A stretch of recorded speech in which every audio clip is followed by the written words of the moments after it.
Welcome to the Slop Farm. Enjoy the video. In this video, I will explain how to erase everything on your MacBook Air. First, you must back up all your important files to an external drive or cloud service.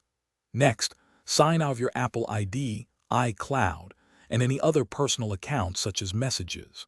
Finally, ensure your MacBook Air is plugged into power and has a reliable internet connection to prevent interruptions during the process. These steps are crucial for a smooth and secure erasure. For modern Mac OS versions, the most comprehensive way to erase your MacBook Air is by using the Erase All Content and Settings feature.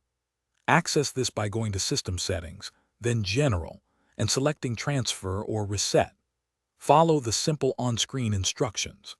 This powerful tool not only securely deletes all your data, but also signs you out of your Apple ID and resets your Mac to its factory defaults, making it ready for a new owner. If Erase All Content and Settings isn't available or you prefer a manual approach, you can use Disk Utility. Restart your MacBook Air and hold down Command and R to enter Mac OS Recovery.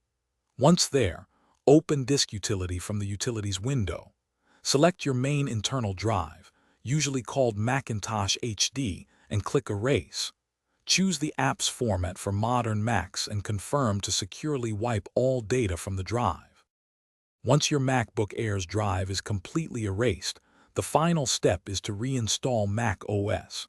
From the Mac OS Recovery Utilities window, select Reinstall Mac OS. Follow the on-screen instructions to download and install a fresh copy of the operating system. If you are preparing the Mac for a new owner, stop at the Setup Assistance Welcome screen. This ensures the next user can personalize it from scratch, providing a truly clean slate. Thanks for watching. Consider subscribing if we helped you today.